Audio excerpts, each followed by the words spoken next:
이 어린이 주일날 하나님께서 우리에게 주시는 말씀은 잠언 구약성경 잠언 23장 13절로 19절 말씀 되겠습니다. 잠언 23장 13절로 19절 말씀입니다. 제가 가지고 있는 성경책은 936쪽이 되겠습니다. 잠언 23장 13절로 19절 말씀 제가 봉독합니다. 아이를 훈계하지 아니하려고 하지 말라. 채찍으로 그를 때릴지라도 그가 죽지 아니하리라. 내가 그를 채찍으로 때리면 그의 영혼을 수울에서 구원하리라. 내 아들아, 만일 내 마음이 지혜로우면 나 곧 내 마음이 즐겁겠고, 만일 내 입술이 정직을 말하면 내 속이 유쾌하리라. 내 마음으로 죄인의 형통을 부러워하지 말고 항상 여호와를 경외하라. 정령이 네 장래가 있겠고 네 소망이 끊어지지 아니하리라. 내 아들아, 너는 듣고 지혜를 얻어 네 마음을 바른 길로 인도할지니라. 아멘. 기도하겠습니다. 하나님 아버지, 감사합니다. 어린이 주일을 맞이하여 저희도 하나님 앞에 나왔습니다. 하나님께서 우리에게 귀한 생명을 주셨습니다. 어린 생명들을 주셨습니다. 우리가 그 아이들을 잘 양육할 수 있게 도와주시고, 이간 하나님 앞에 예배하면서 주의 말씀을 듣고자 원합니다. 주님, 하나님께서 주신 말씀으로 듣게 하여 주시고, 전하는 자나 듣는 자가 다 같이 은혜 받게 도와주시고, 특별히 부족한 종 세워주셨사오니 아버지, 저의 입술 통하여 나가는 말씀이 하나님의 말씀만이 선포될 수 있도록 저의 입술을 주장하여 주옵소서. 예수님의 이름으로 기도하옵나이다. 아멘. 5월은 여러분들이 잘 알다시피 가정의 달이 되겠습니다. 하나님께서 가장 먼저 만드신 공동체가 가정입니다. 그리고 그것이 곧 교회입니다. 교회가 먼저냐 가정이 먼저냐 하면 동시입니다. 가정이 교회고 교회가 가정이다라는 것입니다. 그래서 항상 교회는 교회 같은 가정, 가정 같은 교회가 되어야 합니다. 그래서 그렇게 만들어 가야 되는 것이고, 교회와 가정은 뭔가 동일 본질의 뭐를 가지고 있다는 거죠. 그러니까 일치하는 면이 교회와 가정은 많다는 것입니다. 그래서 형제 자매 또 하나 아버지 밑에 있고 이런 것을 보면 교회와 가정은 같은 것이다, 일치한다, 동일 본질이다, 본질이 있어서 같다, 비슷하다, 그런 의미가 되겠습니다. 우리 서원 베들교회가 가정 같은 교회, 또 여러분의 가정이 교회 같은 가정이 될 수 있기를 주님의 이름으로 축복합니다. 그래서 5월은 가정의 달이라 5월 2일이 어린이 주일이 되고요. 다음 주 5월 9일은 어버이 주일이 됩니다. 그리고 5월 15일은 스승의 주일이 됩니다. 그리고 5월 21일은 부부의 날이 됩니다. 그래서 5월 달은 가정의 달로서 이렇게 한 달을 보내게 됩니다. 그래서 오늘 특별히 어린이 주일이잖아요. 어린이 주일을 맞이해서 우리가 같이 어린이에 대해서 같이 말씀을 나누고자 합니다. 하여튼 5월 가정의 달을 이어서 여러분의 가정에 하나님의 놀라운 은혜와 복이 넘치시기를 주님의 이름으로 축복합니다. 어린이 주일인데 어린이들에서 말씀을 전할 때에 여러분 우선 우리가 아이들을 바라볼 때 어떤 시각으로 바라보고 있습니까? 아이들을 바라보면 어떤 시각으로 바라보느냐는 거예요.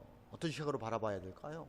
세상의 기준으로 바라보면 안 되고 하나님의 눈을 가지고 하나님의 마음으로 어린아이들을 바라봐야 됩니다. 세상의 눈을 가지고 바라보다 보면 아이들에게 무엇을 강조하게 되면 스펙을 강조하게 됩니다. 너 이 세상 살아가려면 배워야 돼, 이것도 해야 되고 저것도 해야 돼 라면서 아이들을 강제적으로 스펙 쌓는 대로 몰아붙입니다. 그런데 하나님의 마음과 하나님의 눈을 가지고 보면 그 아이에 대해서 사랑으로 또 하나님 보내주신 그 뜻을 기리기 위해서 아이를 바라보게 된다는 거죠. 그러면 사랑하게 되고 아끼게 되고 그렇게 되는 것을 보게 됩니다. 그러니까 우리가 서로 사랑하게 되고 또 아껴주기 위해서는 우리도 마찬가지 서로 사랑의 눈을 가지고 바라봐야 됩니다.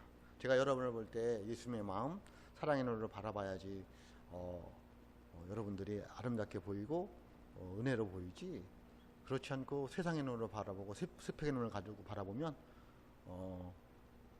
그렇게 제 마음에 눈에 쏙 들어온 사람이 몇 명이나 될까요? 여러분도 마찬가지죠. 여러분도 예수님의 마음을 가지고 예수님의 눈을 가지고 저를 바라보니까 목사님이 목사님 같으지, 세상 스펙을 가지고 바라보면 목사님으로 안 보일 수도 있는 거죠. 그래서 어떤 시각을 가지고 바라보느냐가 굉장히 중요합니다. 그래서 아이들을 바라볼 때나 성도들을 바라볼 때나 내 옆에 있는 사람을 바라볼 때에 예수님의 마음 가지고, 예수님의 눈을 가지고 바라보는 은혜가 있을 수 있기를 주님의 이름으로 축복합니다.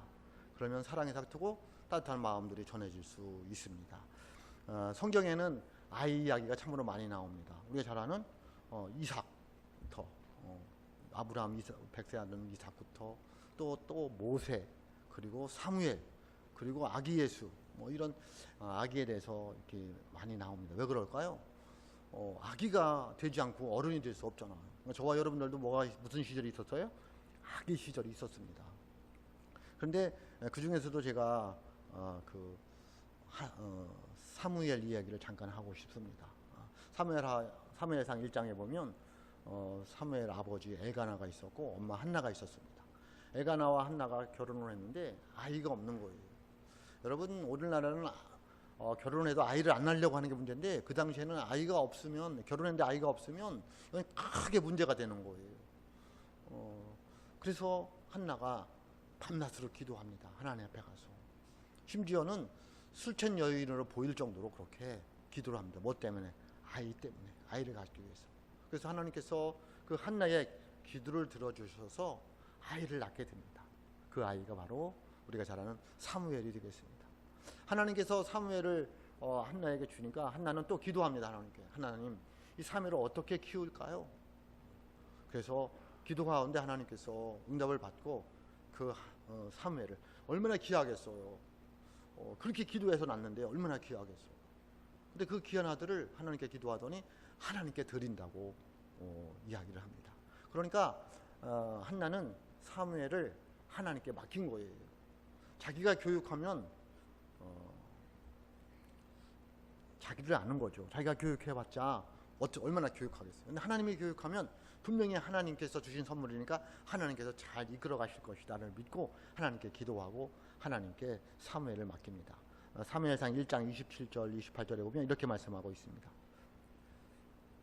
이 아이를 위하여 내가 기도하였더니, 한나가 기도한 겁니다. 내가 구하여 기도한 바를 여호와께서 내게 허락하신지라. 그러므로 나도 그를 여호와께 드리되 그의 평생을 여호와께 드리나이다 하고 그가 거기서 여호와께 경배하니라. 아멘 라고 말씀하고 있는데요, 한나는 사무엘을 하나님께 맡겼어요. 여기서 맡겼다는 얘기는 포기했다는 얘기가 아니에요. 방치해버렸다는 게 아니에요. 하나님께 의임해드린 거예요. 이 사무엘을 하나님이 주신 선물이니까 하나님이 책임져 주세요 라고 말하면서 하나님께 드린 거죠. 그러니까 우리들도 마찬가지예요. 자녀들이 우리에게 있잖아요. 어린 심령들이 우리에게 있잖아요. 하나님께 맡겨야 될 줄로 믿습니다. 하나님께 의임해 드려야 돼요. 하나님께 맡기고 의임한다는 것은 앞에서도 말씀드렸지만은 방치하는 게 아니고 포기하는 게 아니고 기도하여서 하나님의 뜻 가운데서 그를 양육해 가는 거예요. 근데 우리들은 어떻게 교육을 해요? 내 생각대로 해요. 내가 못 배웠으니까 넌 배워야 된다는 거예요. 내가 목사가 돼야 되는데 못했으니까 너라도 돼야 된다는 거예요. 그건 자기 생각이에요. 그건 아이하고는 전혀 상관없을 수도 있어요. 하나님의 뜻하고 전혀 상관없을 수도 있어요. 그렇게 하면 안 되고 하나님께 맡겨야 된다는 거예요. 그래서 하나님의 뜻 가운데서 얘를 어떻게 키우기를 원하는가를 기도하면서 그가 자라가는 걸 보면서 그의 자질을 보면서 그에게 맞춰주는 교육을 해야 되는 거예요. 그게 하나님께 맡기고 하나님께 의임해 드리는 거예요. 여러분의 자녀들을 하나님께 맡길 수 있기를, 의임할 수 있기를 주님의 이름으로 축복합니다. 왜냐하면 하나님이 주신 선물이기 때문에 그래요. 하나님이 주신 선물이니까 누가 더 잘 알겠어요? 그 아이를 주신 하나님이 더 잘 알아요. 이 아이에 대해서. 그래서 그 아이를 내가 하나님 안에서 어떻게 키워야 되느냐를 고민해야지, 얘를 내가 뭐를 만들겠다 그걸 가지고 고민하면 아이들을 세상에 슥벽 쌓는 대로 몰아붙이는 거예요. 그럼 아이들이 너무 힘든 거예요. 그래서 우리는 아이들을 뭐를 해야 되냐면 교육을 잘해야 돼요. 제가 오늘 말씀에 그냥 넘어가지 말아야 합니다 라는 얘기는 교육을 해야 된다는 거예요. 뭐를 해야 된다는 거예요? 교육을 해야 된다는 거예요. 그냥 넘어가면 안 됩니다. 그냥 방치해버리면 안 됩니다. 그냥 포기해버리면 안 됩니다. 그냥 넘어가면 안 됩니다. 교육을 해야 되는 거예요. 그러면 교육을 왜 해야 되는 걸까요? 오늘날 자녀들을 이렇게 자녀들을 안 사랑하는 사람이 없잖아요. 그러니까 너무너무 사랑하다 보니까 뭐가 나오느냐면 과잉보호라는 게 나와요. 그냥 넘어가면 안 됩니다. 과잉보호. 우리들 잘 생각해봐요. 정말 아이를 사랑하느냐는 거예요. 그거하고 과잉보호하고는 틀린 거예요. 요즘에 엄마들이 얼마나 아이들을 사랑하는지, 청년이 돼서 취직을 해야 되는데 이력서 쓸 줄도 모르는 거예요. 왜? 다 엄마가 해주는 거예요. 심지어는 이 청년이 취직하려고 하면 면접 시험 보러 가는데 엄마가 같이 가는 거예요. 네? 옆에서 같이. 왜 대답을 못하는 거예요? 엄마가 대신해 주는 거예요. 왜 그럴까요? 과잉보호 때문에 그래요. 사랑하니까. 그거 그냥 넘어가면 안 됩니다. 그냥 넘어가지 말아야 합니다. 교육을 해야 됩니다. 과잉보호. 요즘에 식당에 이제 코로나 때문에 잘 못 가잖아요. 식당 가면 막 떠들고 왔다 갔다 해도 그냥 귀엽다고. 그 밥, 뭐죠? 식탁에 올라가도 그냥 놔둡니다. 그냥 넘어가면 안 됩니다. 남은 자녀에게 뭐라 그러면 안 됩니다. 내 자녀를 보는 거예요. 예? 그래서 옛날 어른들이 자식 있는 사람은 남은 자녀 욕하면 안 된다고 얘기를 합니다. 내 자녀에 대해서 봐야 돼요. 절제를 시킬 수 있어야 됩니다. 그냥 넘어가지 말아야 됩니다. 교육을 해야 됩니다. 그래서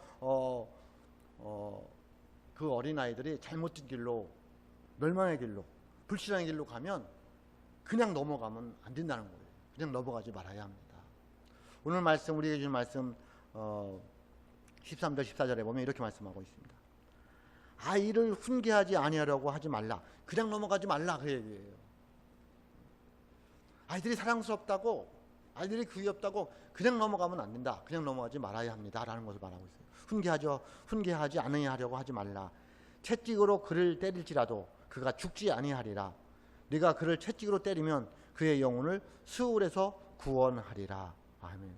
제가 제 스타일에 안 맞는 말씀이에요. 저는 애들 때리면 굉장히 싫어합니다. 그래서 제가 결혼할 때 얘기했어요. 애들 때리면 그냥 이혼하는 걸로 하자고. 저 때리는 거 너무 싫었습니다.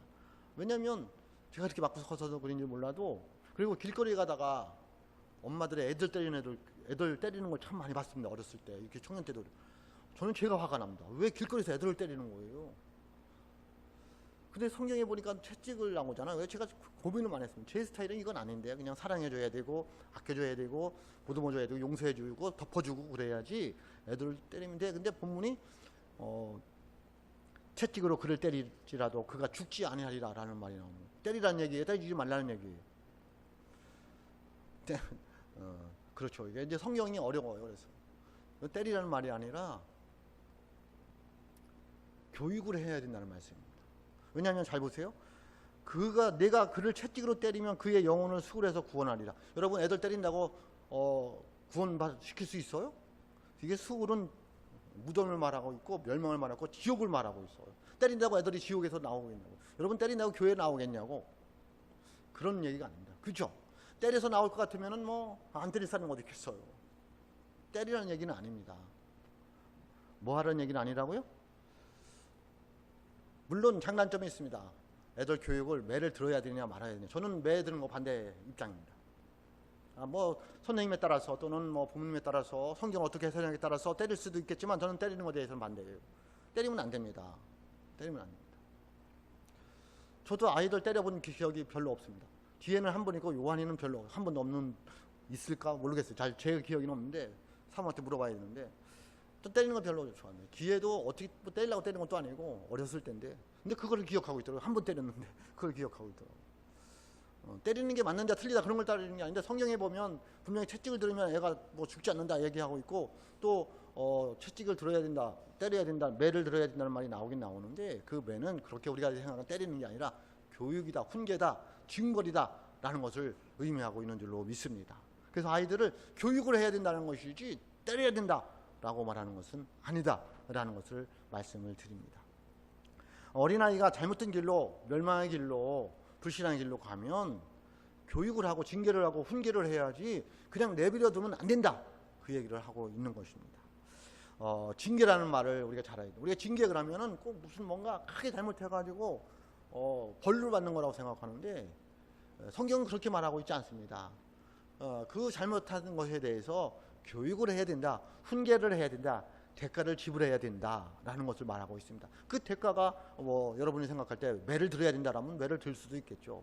그런데 저는 개인적으로 그에 대해서는 반대이고, 하여튼 내버려두면 안 돼, 그냥 넘어가면 안 된다라는 말씀을 드리는 것입니다. 그래서 히브리서 12장 5절로 8절에도 보면 징계에 대해서 이렇게 말씀하고 있습니다.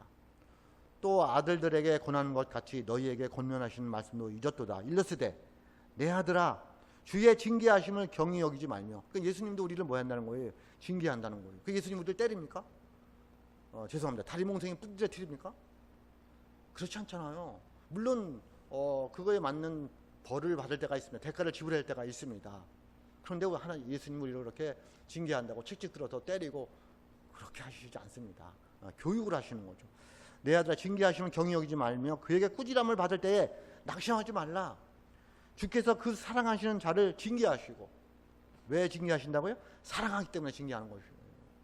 그냥 방탕함으로 그냥 과잉보로 넘어가지 않는다는 거예요. 사랑하기 때문에, 멸망의 길로 가기 때문에, 잘못된 길로 가기 때문에, 불신앙의 길로 가기 때문에 예수님이 우리를 징계하신다, 대가를 지불하게 하신다, 깨닫게 해주신다라는 것을 알 수가 있습니다. 사랑하시는 자를 징계하시고 그가 받아들이시는 아들마다 채찍질 하심이라 하였으니 너희가 참음은 징계를 받기 위함이니라. 하나님의 아들과 같이 너희를 대우하시나니 어찌 아버지가 징계하지 않는 아들이 있으리요. 징계는 다 받는 것이거늘 너희에게 없으면 사생자여 친아들이 아니니라. 아멘. 그러니까 우리가 나무아들 징계 못 하잖아요. 나무아들 함부로, 제가 얘기했죠. 나무아들 함부로 야단치거나 훈계했다가는 큰 싸움이 일어납니다. 내 자식 잘못해서 내가 야단치는 건 괜찮은데 남이 내 자식 야단쳐 보세요. 죄송합니다. 잘못하면 칼불이 남는 일이에요. 여러분, 아이들인데 잘못해서도 내가 야단치는 건 괜찮은데 엄마가 야단치면 괜히 승질 나잖아요. 지 자식도 아닌데 때린다고. 왜? 유시인데 왜 김씨가 때려? 그게 참, 근데 남이 때려보세요. 얼마나 그게 말이 안 되잖아요. 그러니까 그 자식을 징계한다는 것은 사랑하기 때문에 한다는 거예요. 여러분, 징계라는 의미를 자꾸 좀 우리가 생각하는 나쁜 걸로 의미할 생각하지 말고 교육이다, 가르친다, 훈계한다로 바꿔야 될 줄로 믿습니다. 그래서 아이들을 그냥 넘어가지 말아야 합니다. 훈계를 해야 된다는 거예요. 교육을 해야 된다는 거예요. 잠언 13장 24절에도 이렇게 말씀하고 있습니다. 매를 아끼는 자는 그의 자식을 미워함이라. 자식을 사랑하는 자는 근실히 징계하느니라. 헷갈리는 거예요. 또 매를 아끼지 말라는 건데 그 뒤에 보면 징계잖아요. 그러니까 여러분, 매를 이렇게 때리라고 생각하면 안 되고 징계라고 생각해야 된다니까요. 교육이라고 생각해야 돼요. 교육하지 않으면, 그에 합당한 벌을 주지 않으면 그 아이가 멸망의 길로 간다는 거예요. 저는 옛날 어른들이 참 훌륭했다고 봐요.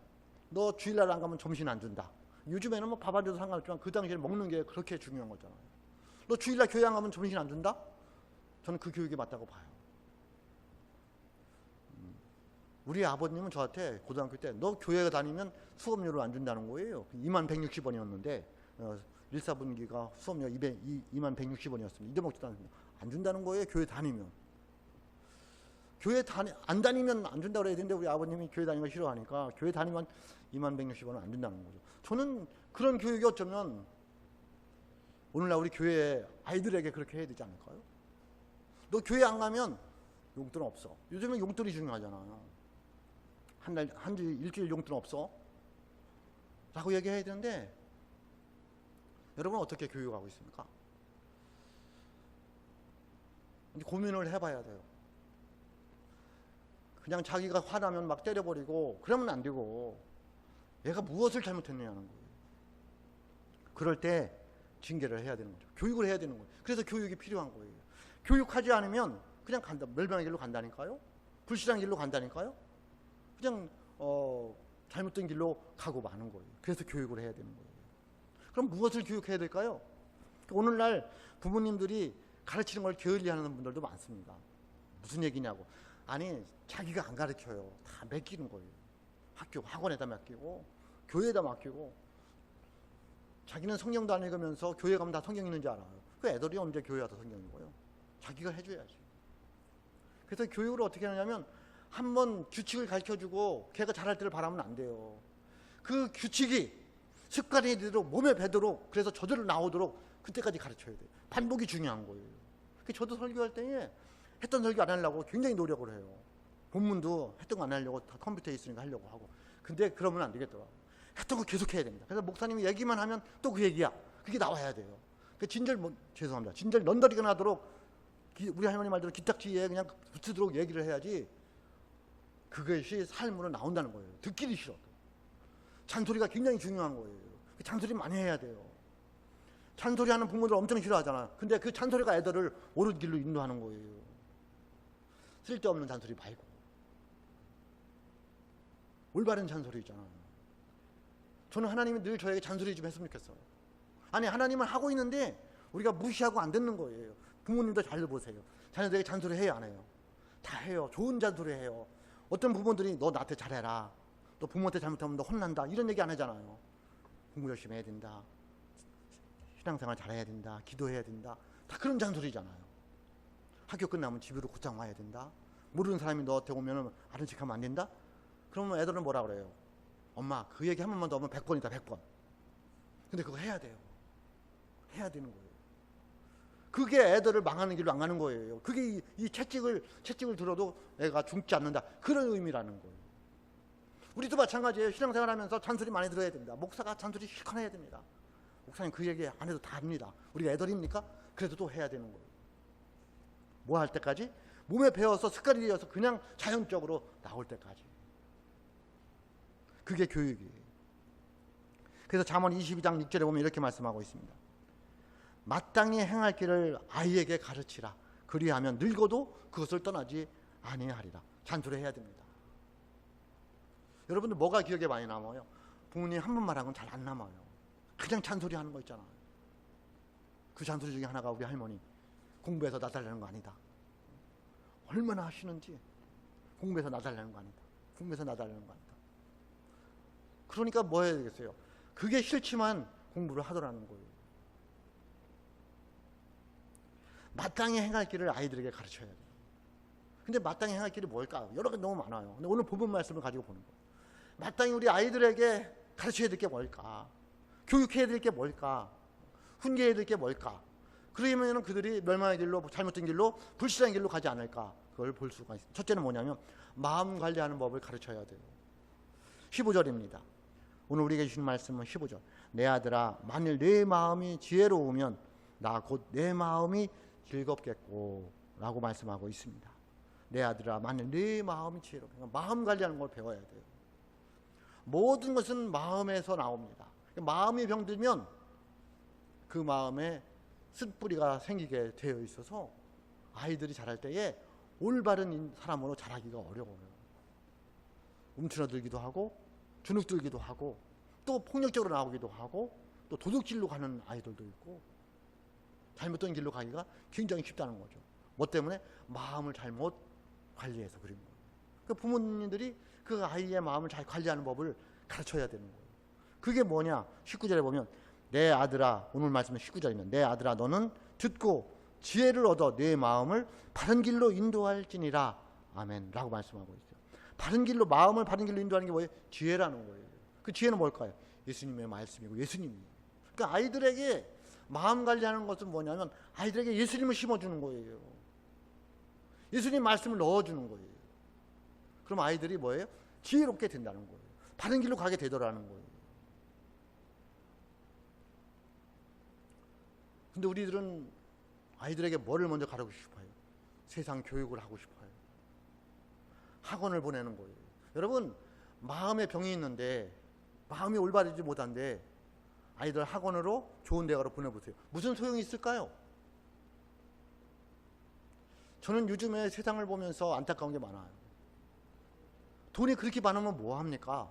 감옥에 가서 있는데. 많이 배우면 뭐합니까? 감옥에 가서 있는데.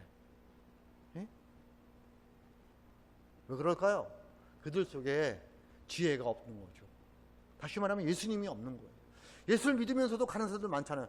그것을 예수님은 잘못 믿고 있는 거죠. 아니면 분명한 어떤 하나님의 뜻이 있던지 간에. 그래서 우리 자녀들에게 자꾸 뭐를 가르쳐줘야 되는 거예요? 예수님을 가르쳐줘야 될 줄로 믿습니다. 그래서 마음 관리하는 법을 가르쳐 줘야 돼요. 굉장히 중요한 거죠. 우리가 교육해야 될 게 지식을 넣어주고 이런 것보다는 마음을 넓히는 교육을 해야 돼요.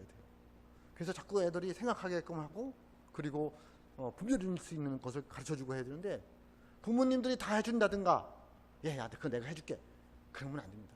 넘어져도 지가 일어나게 해야 됩니다. 근데 저도 그게 안 되더라고요. 그래서 저는 애들이 넘어지면 이렇게 승질나는 거야. 애들 키울 때. 넘어지면 혼났습니다. 왜 넘어지느냐고. 근데 애들이 넘어질 수밖에 없는 거잖아요. 조그마하니까. 그럼 저는 그게 화가 나더라고요. 왜 넘어지느냐고. 똑바로 안 갖고 다니냐고. 참 저도 참 이상한 사람인데, 넘어지면 일어나게 해주면 안 됩니다. 일어나라고. 여러분이 넘어지면 일어나게 해줘요? 아니면은 그만 놔둬요? 제가 볼 때 얼른 뛰어가서 그냥 벌떡 일어나게 해주죠. 그게 사랑인 것 같죠.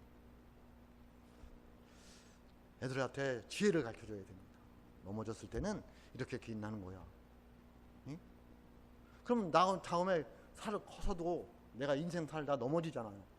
그럼 애들이 지가 일어나려 하지 않고 부모를 기다립니다. 부모가 일어나게 해주겠지. 예? 부모가 도와주겠지. 부모가 해결해 주겠지. 해결해 주게 되느냐고요. 안 되잖아요. 여러분, 자녀들에게 마음을 관리하는 법을 가르쳐 줄 수 있기를 주님의 이름으로 축복합니다. 두 번째, 뭐를 가르쳐 줘야 될까요? 말하는 법을 가르쳐 줘야 돼요. 오늘 우리에게 주신 말씀 16절입니다. 내 입술이 정직을 말하면 내 속이 유쾌하리라 라고 말씀하고 있습니다. 여러분, 아이들에게 정직을 말하는 걸, 정직하게 말하는 것을 가르쳐 줘야 돼요. 정직한 말의 반대말이 뭘까요? 거짓말이잖아요. 근데 우리가 아이들에게 나도 모르는 사이에 거짓말을 가르쳐 준다니까요. 아이들이 조금 커면 아빠 뭐 사줘. 그래요. 아빠 장난감 사줘. 어린이날이니까 총 하나 사줘. 그러면 부모님들이 뭐라 그래요? 돈 없어 그러잖아. 예? 돈 없어. 돈이 없는 거예요? 사주기가 싫은 거예요? 아이들에게 솔직히 얘기를 해야 됩니다. 정직하게. 내가 돈이 있는데 그거 사줄 돈은 없어. 그리고 또는 네가 지금 그게 필요하지 않아. 그래서 사줄 수가 없는 거야. 다음에 네가 필요하면 사줄게. 이래야 되는데 돈이 없대. 아이들은 그걸 보면서 거짓을 배우는 거예요. 아, 돈이 없는 걸 몰라. 얘들이 아빠가 돈 있는 걸 알죠. 다 뭐 하니까. 근데 돈이 없다고 하니까 거짓말을 가르쳐주는 거예요. 더 심한 건 뭐냐면요. 아이들이 위험한 거 갖고 놀잖아요. 그럼 뺏어요. 뺏어서 던지고 감춰 뒤에다가. 그리고 업대는 거예요. 없는 거예요. 뒤에다 감춘 거예요. 예? 뒤에다 감춘 거잖아요. 그러면 아이들이 그걸 안다니까요? 어렸을 때는 몰라도 조금만 커보세요. 다 에이 뒤에 있잖아. 하고 뒤로 가지러 가잖아요. 거짓말을 우리가 가르쳐 준다니까요. 정직하게 말하는 법을 해야 돼. 그거 위험하니까 너 내놔라. 안 돼. 라고 말을 해야지. 감추놓고 없다고 그러면 아이들이 그거를 그렇게 받아들이냐는 거예요. 나도 모르는 사이에 아이들에게 거짓말을 가르쳐 주는 거예요. 그리고 제가 고민스러운 게, 여러분, 정직한 말하고 솔직한 말하고 틀린 거예요. 정직한 말은 실제로 있는 모습을 그대로 말하는 것이고, 솔직한 말은 자기의 마음에서 나오는 생각, 자기 생각을 말하는 거예요. 정직한 말은 당연히 아이들에게 가르쳐야 되지만, 솔직한 말은 때와 장소에 맞게, 환경에 맞게, 그 상황에 맞게 말할 수 있는 것을 가르쳐줘야 돼요. 솔직해야 된다고 해서 아무거나 다 얘기하는 것은 자기 마음을 얘기하는 것이지 실제로 얘기하는 건 아니라는 거죠. 자기 생각하고 다른 사람하고 틀릴 수 있잖아. 근데 우리는 뭐예요? 솔직하게 얘기한 걸 정직하다고 얘기를 해요. 그 정직한 게 아니에요. 그것은 어쩌면 자기를 내세우는 걸 수 있어. 그래서 솔직한 거는 말 안 해도 되는 거예요. 말 안 해도 솔직한 거예요. 말해야 솔직하다고 생각하죠. 그렇지 않습니다. 정직한 건 말해야 돼요. 정직하게. 왜? 내가 실제로 봤으니까. 그리고 그 상황에 얘기해야 되니까. 솔직한 건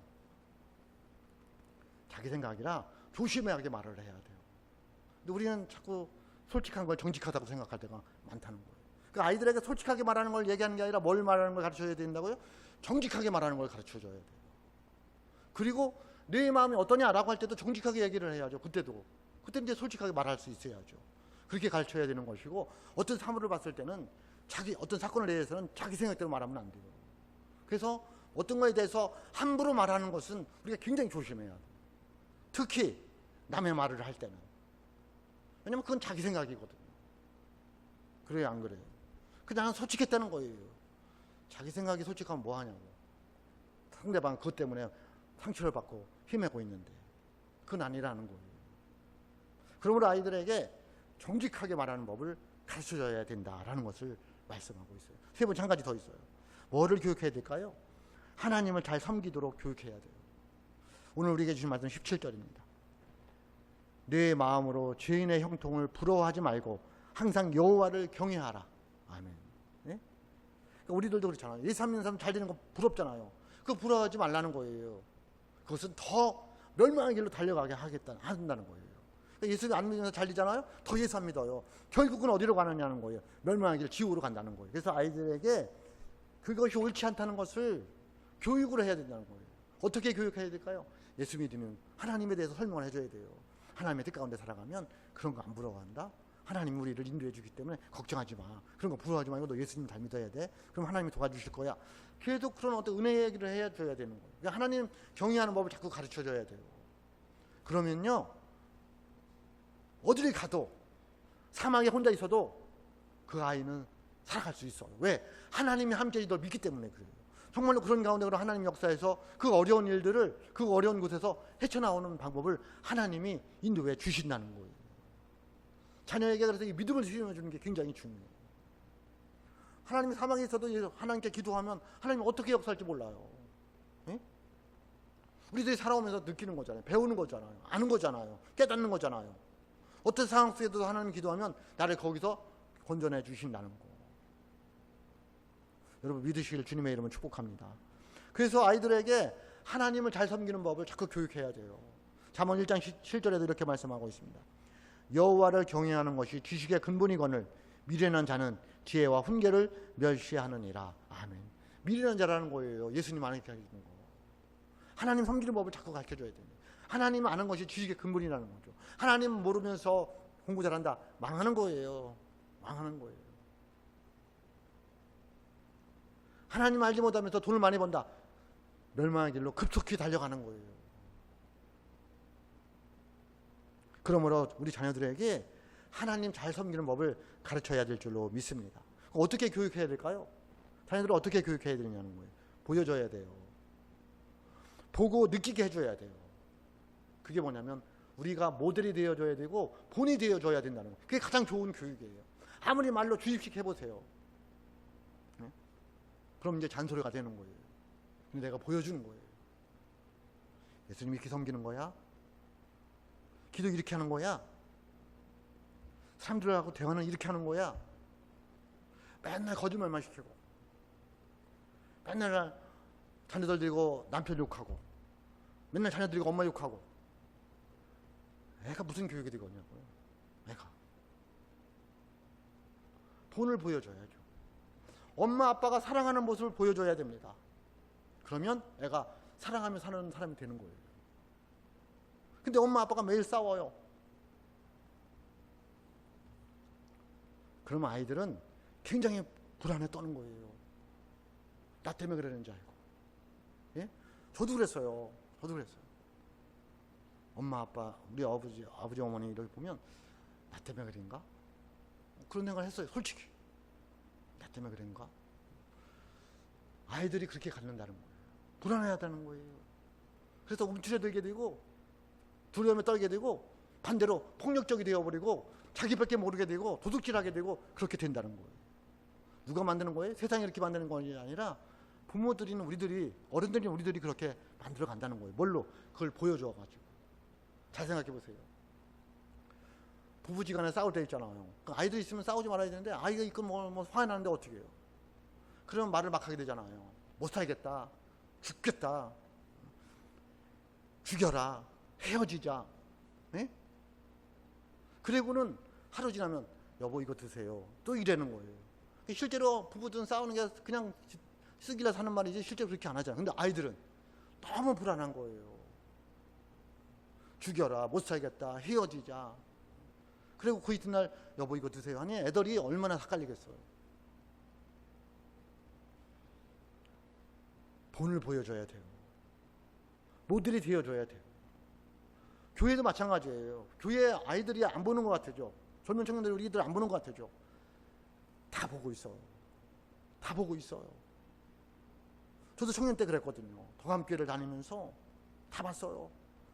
왜 예수를 믿으면서 집사님 저럴까? 고민 많이 했어요. 우리들이 본인이 보여줘야 돼요. 저는 목사 되려고 하는 사람에게 모델이 되어줘야 되는 거예요. 나도 목사가 되면 저 유길상 목사님 같이 해야지.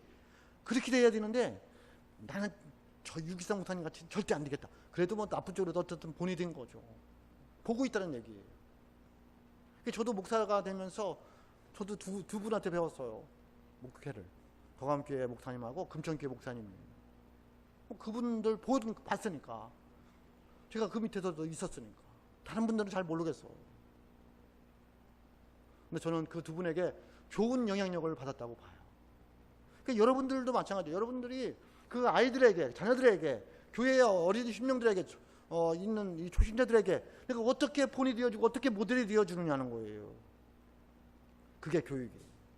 보고 느끼게 해야 된다는 거예요. 그럼 교육의 결과는 어떻게 될까요? 18절입니다. 오늘 우리가 주신 말씀 18절. 정녕 네 장래가 있겠고 네 소망이 끊어지지 아니하리라. 아멘. 아이들 그렇게 교육하면 장래가 있는 사람으로 만들어준다는 거죠. 그러니까 아이들, 우리 어른들 얘기하잖아요. 쟤는 장래성이 없어. 쟤는 장래가 있어. 어떤 아이들이 장래가 있어요? 교육하는 아이들이 장래가 있다는 거예요. 교육하지 않으면, 훈계하지 않으면 아예 장래를 망치는 거예요. 그러니까 내 아들이, 내 자녀가 너무 귀엽고 사랑스러우면 뭐부터 해야 돼요? 교육부터 해야 돼요. 그래야지 장래가 있어. 훈계를 해야 된다는 거예요. 잘못된 일로 가고 불신앙 일로 가고 멸망의 일로 가면 그냥 넘어가지 말아야 된다는 거예요. 근데 우리는 그냥 넘어가는 게 너무 많다는 거예요.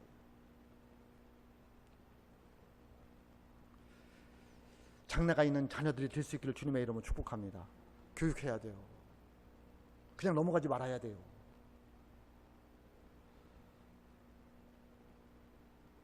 그리고 소망이 끊어지지 않는다. 오늘날로 말하면 창조적인 인간이 되는 거예요. 늘 희망이 있는 거예요. 뭔가 소망을 가지고 있는 거예요. 오늘날 바라는 인간상이 뭐냐면 창조적인 인간상이에요. 그냥 고리타분하게 고정관념에 매여 있는 것이 아니라 새로운 것을 만들어내는 사람들을 세상은 바라고 있어. 어디서 나오겠어요? 교육이라는 거예요. 그냥 넘어가지 말아야 된다는 거예요. 우리 자녀들이 세상에서 쓰임받는 하나님의 사람들로 살아가야 되잖아요. 유익이 되는 사람들로 살아가야 되잖아요. 창조적인 인간으로 살아가야 되잖아요. 교육이 중요한 거예요. 소망이 끊어지지 않는다고 말하고 있어요.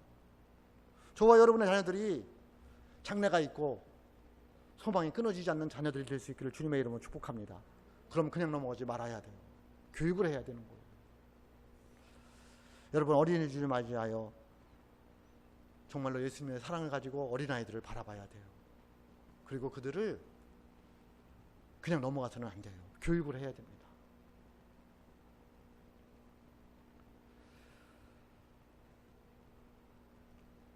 그들에게 본을 보여줘야 돼요.